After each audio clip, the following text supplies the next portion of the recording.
Hey, would you like to take a Darkoath? Sounds pretty good to me. I need a knife and a family member. Deal.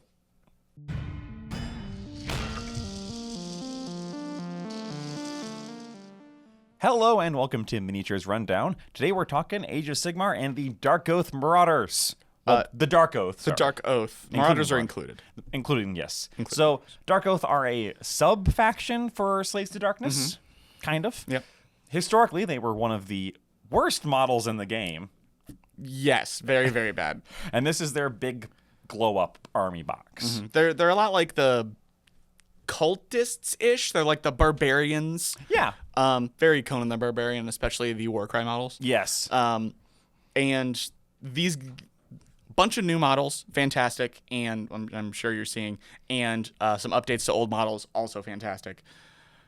But today we're going to talk about the rules. Yeah, we were looking at these rules.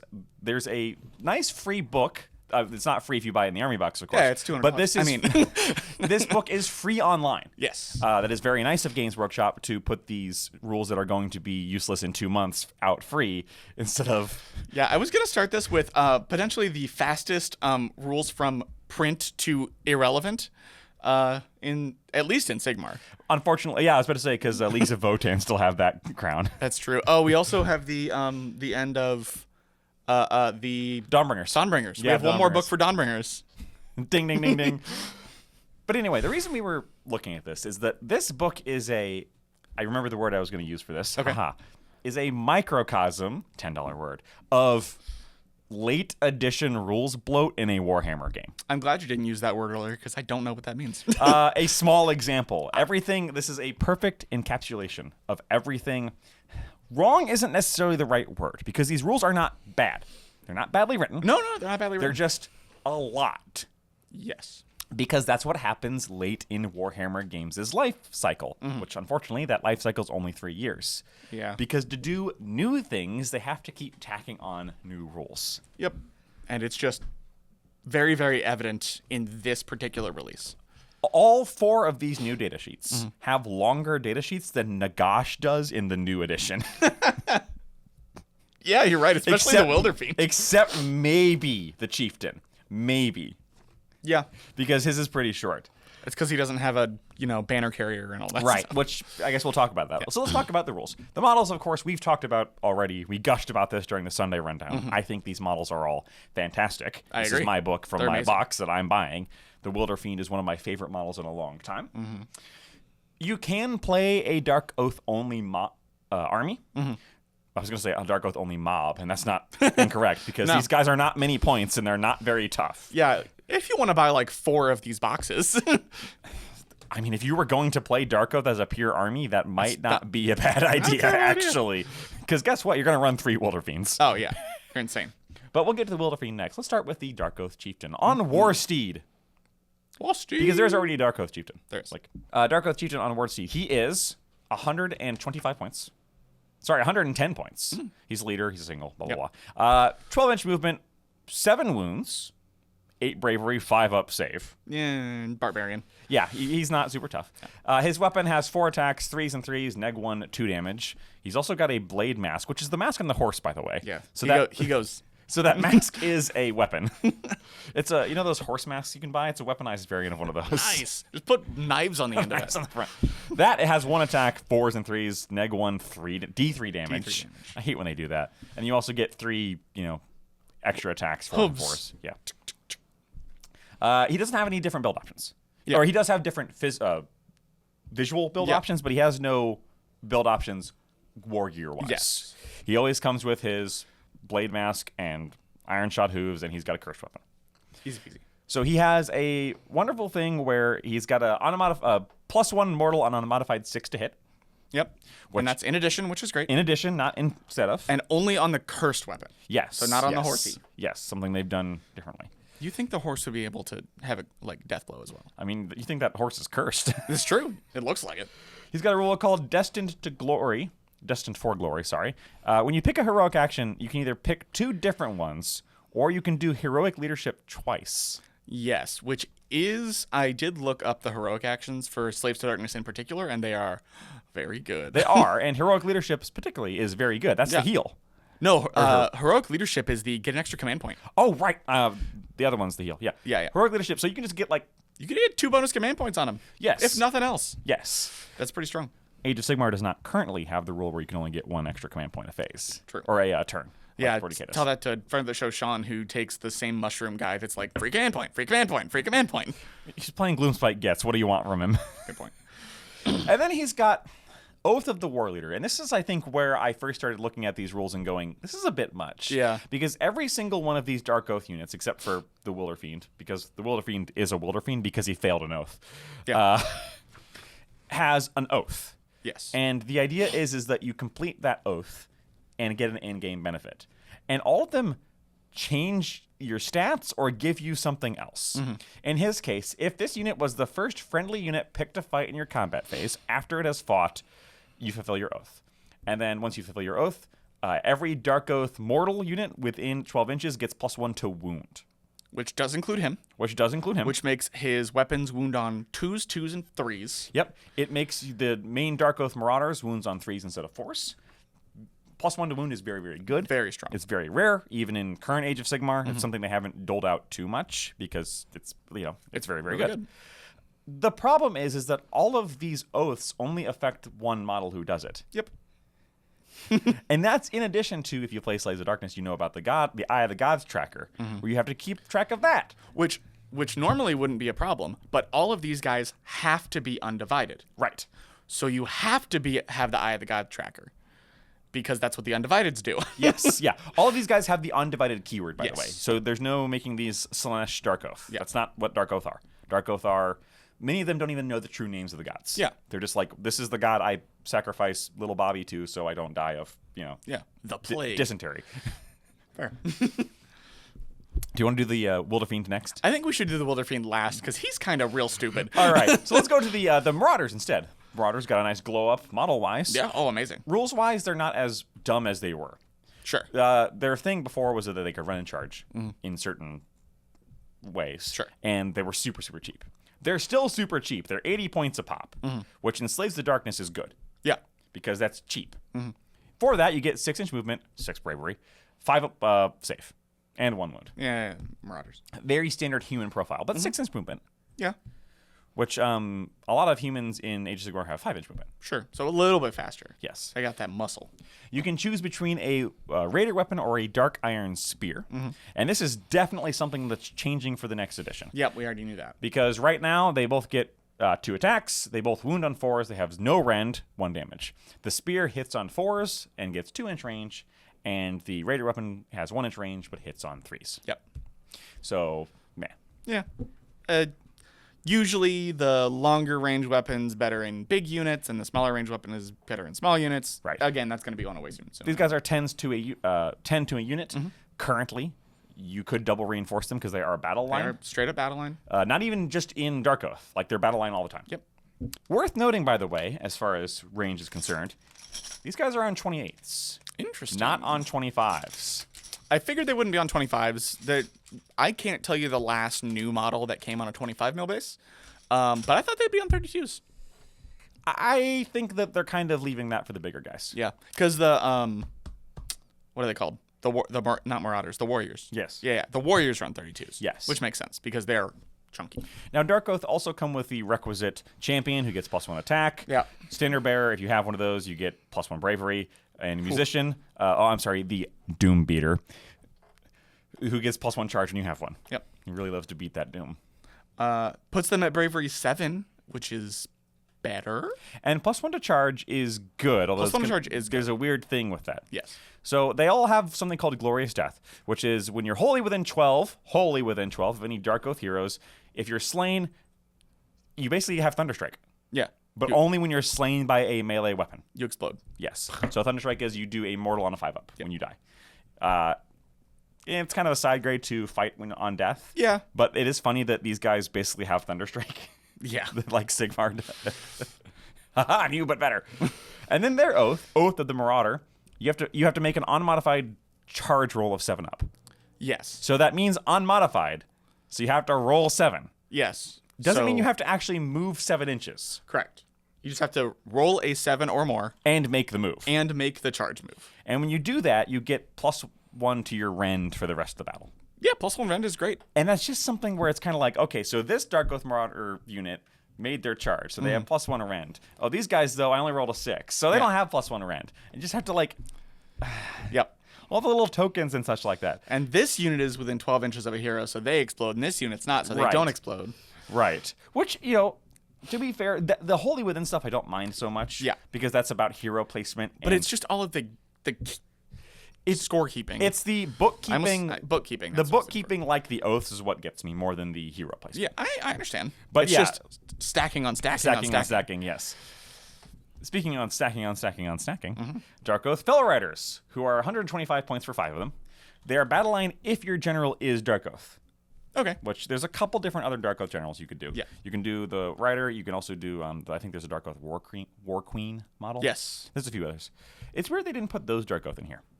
Yeah, you would think. But Because for the Ironjawz release, I think they put all of the Ironjawz in there. Right.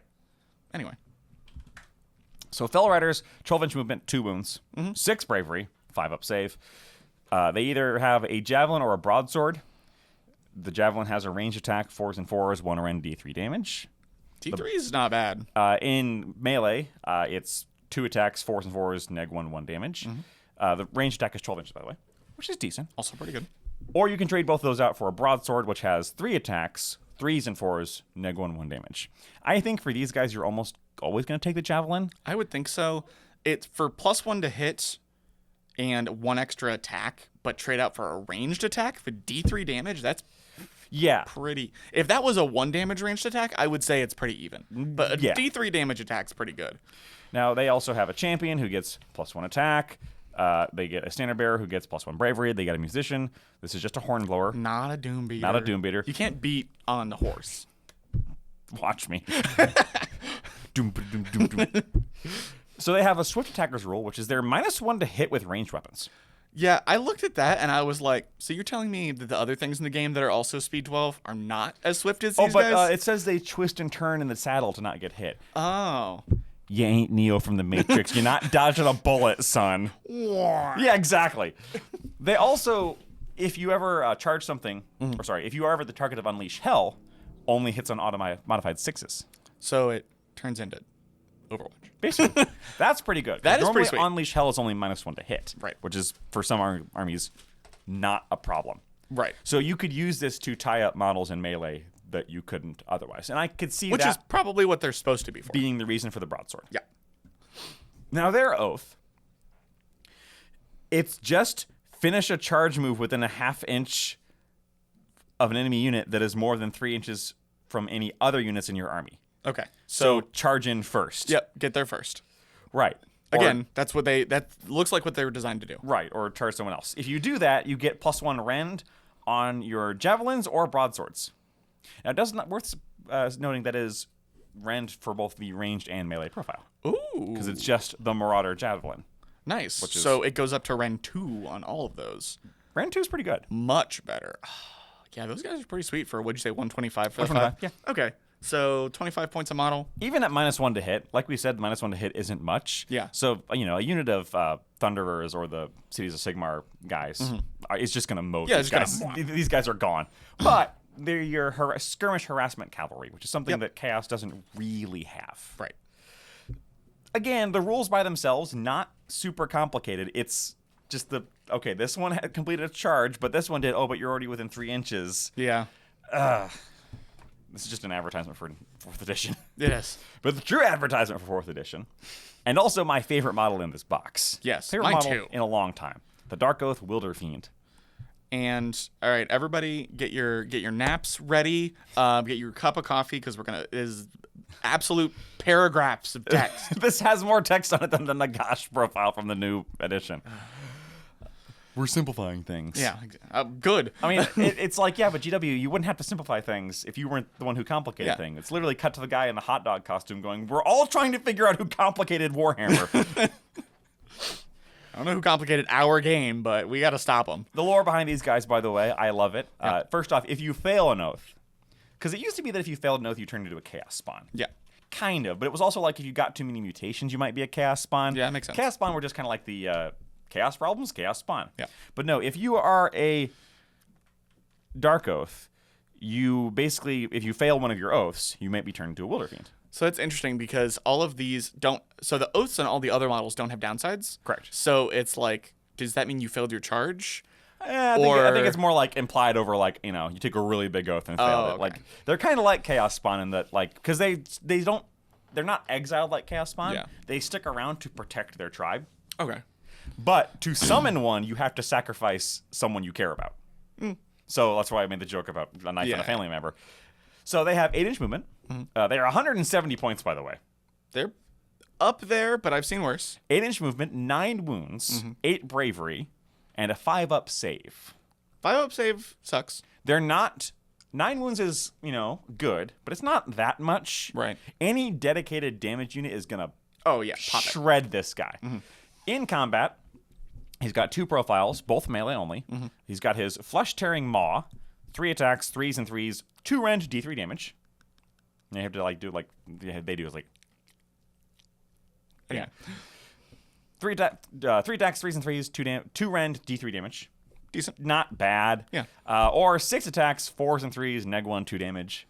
So, yeah, see, but in Sigmar, it's not or, it's and. It's and. So Which yeah. is 9 attacks at a maximum potential of 12 plus. It's a lot. He will shred other light infantry. Yeah. But hitting on 4s, you aren't going to fight.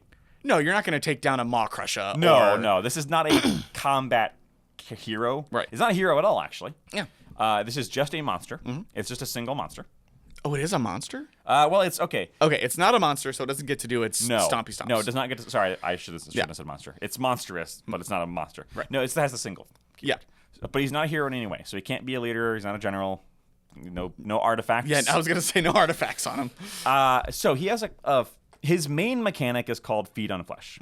Every time a model is slain within 12 inches, not wholly within, And friendly or enemy. friendly or enemy, pick one of these units to receive 1 sacrifice point. So what it says is you pick a unit that has this ability. So if you have 2 Wilder Fiends, you only get to pick one to get a point. If you have 2 Wilder Fiends and a guy dies within 12 inches of both, they both don't get it. Only one of them gets to eat the corpse.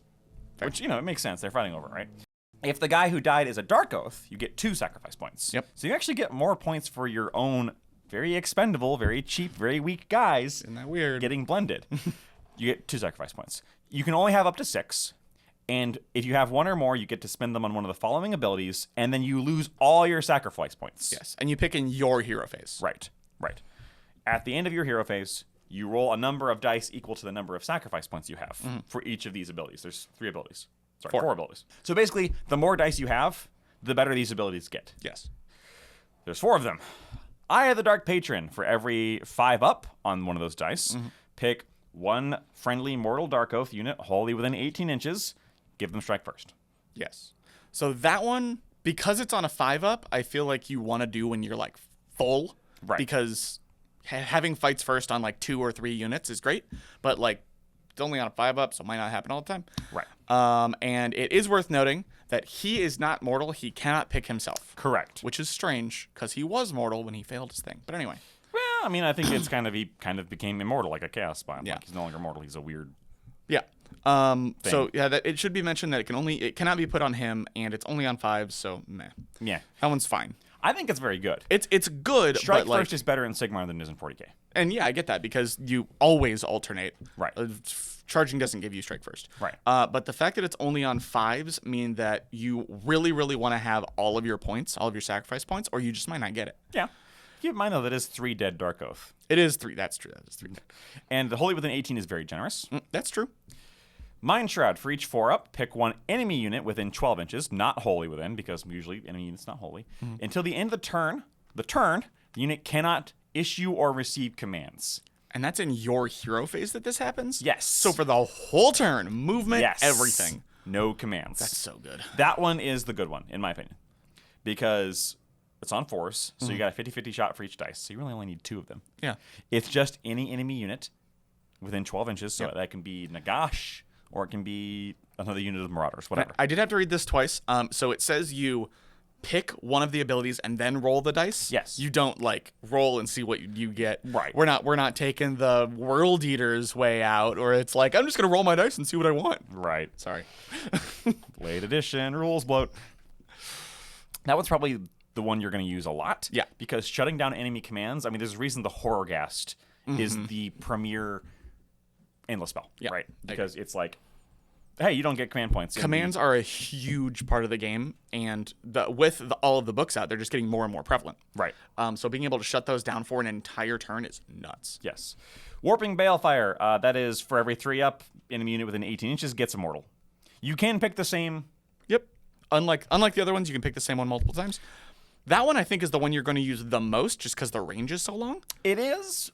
But it's not as useful. Right. So, like, if you're not within 12 inches of an enemy, you're just going to, like, blow them all to... And that's one of those things where that can be really good. Oh, yeah. That's a unit of Annihilators right there, and you manage to save up 6 dice.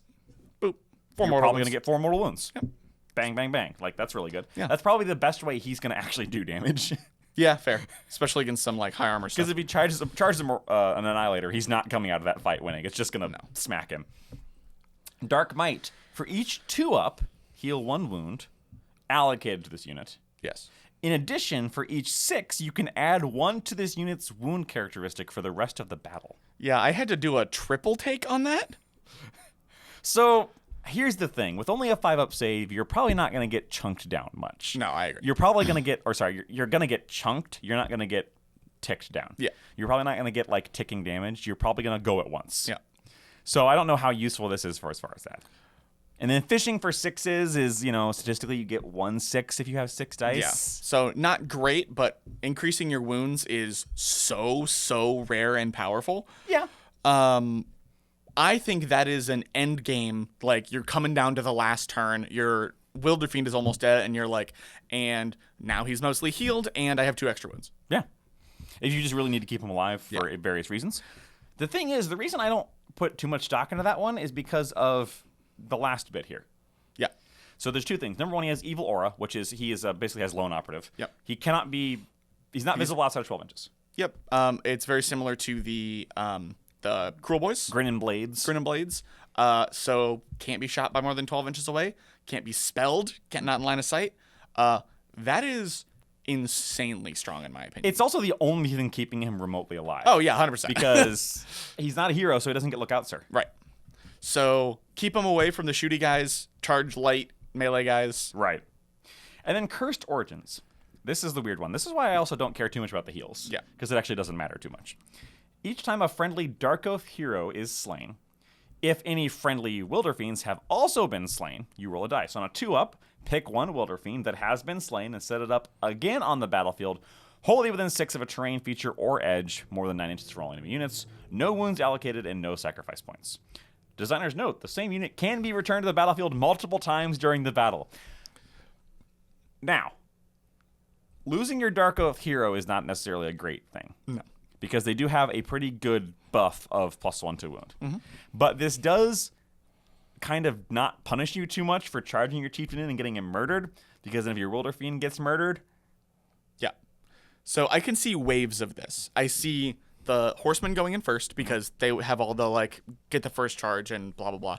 Then the Wilder Fiends go in, and they all die because they're squishy. Right. And then the rest of your army goes in, and for each hero that dies, you get a Wilder Fiend back. Yeah. I am glad these guys aren't heroes, because then they would take up your freaking 6 hero slots. Right, yeah. You get 6 heroes, 3 Wilder Fiends. And the rest, who cares? Right. What I really like is that 6 inches of any terrain feature or battlefield edge, more than 9 inches from all enemy units. Yeah. So you could just, like, pop up on an objective. Hey, secure all corners or the battle tactics? Yeah. Just send your Darkoath chieftain in to die. Yeah. So your opponent kills him and you get a Wilder Fiend back on a 2-up. 2-up, full wounds. And it is this... okay, so is this technically the same model? Because if you get +1 wound from Dark Might, does that last if you die and then come back? No. Okay. Because it's a Wilder Fiend that has this War Scroll. It no longer has... No, this. Though Oh. For each 6, you get a wound characteristic for the rest of the game. I think it would. Oh, geez. Does that kind of stuff persist? I don't know. Because it does say pick one friendly Darkoath Wilderfiend that has been slain and set it up again on the battlefield. So it's the same Wilderfiend. I'm just saying. That seems like it shouldn't happen because it should not. Because, okay, rules as written, I believe yes. Okay. Intention, no, because it's not the same Wilderfiend. It's your Darkoath that just got killed and turned into a Wilderfiend. That's true. But he teleports? I don't know. Semantics. Yeah. Yeah, we probably shouldn't apply that kind of logic. Yeah.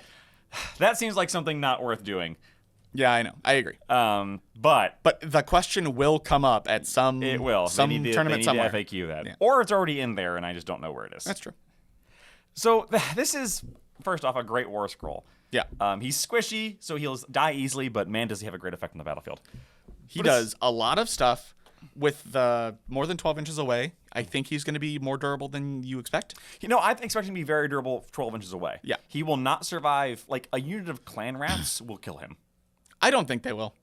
They will do 9 wounds to a guy with a 5-up save. But will they... After he attacks, will they do that? If they get to charge him. Sure, but he's faster than them. Yeah, I'm just using it as an example Yeah. of, like, he's not durable in the sense of taking damage. No, He's good at avoiding it. He's good at avoiding damage. That's a good way to put it. He's a very good support piece. But he will fold very easily to anything that's actually dangerous because that's how what Darkoath are. Yeah, so it should be. Like, even Chaos Spawn are tougher. But there's just so much to keep track of. Yeah. You have to keep track of how many points are on him. If when your heroes die, are any of yours dead? And what ability you want to use in the middle of it. And I've been playing Warhammer for a while, so none of this is actually too bad to me. So, but this is a great example of why 4th edition is going to be the way it is. And so I started reading some of the Slaves to Darkness for this. And the fact that the Eye of the Gods has, I believe it was 4 different until the end of the game buffs that can go on any of your units is insane. Chaos, in particular, is a very techie army. It's a very bookkeepy techie army, which is weird for Chaos. It should not be that way. That is... So you can have a chieftain with +1 to wound, plus his oath fulfilled, 2 different command abilities used on him. You have to remember which command abilities you used because he could have 2 free command points or his finest hour or whatever. There's 2 command abilities that are Slaves to Darkness only. I'm picturing a Darkoath surrounded by 8 different tokens. Exactly. This is so complicated. But there are, and I just gotta devil's advocate a little bit here. There are folks for whom that level of tech and granularity is the reason why they like playing these games. We were in agreement before the no, video here's started. The thing. I'm not one of those people. I just want to acknowledge. I know you folks are out there, and I want to acknowledge you. And I'm not saying you're having fun wrong. Please don't let that thing. But imagine being the opponent of one of these guys. There you go. Imagine being the opponent because you have to keep track of all that too. And again, there are some folks for whom that is the point of the game. Yeah. So not telling you, please don't take any of this as you are invalid. You're playing Age of Sigmar wrong. Whatever, Yeah. blah, You're blah, not playing Age of Sigmar wrong. No. I'm just bad. But imagine if you're a friend of the show, Cody, who played his first Age of Sigmar game and was like, so this guy has 7 different buffs? Yeah. What do they do? I don't remember. and it's very, I think it is very appropriate that they released this the same day they released the news on Spearpoint. Yeah. the simplified rules of the new Age of Sigmar, which is in itself simplified. I think there is a way that you could do this and have fun without all the bookkeeping. Yes. For me, I don't mind stacking buffs.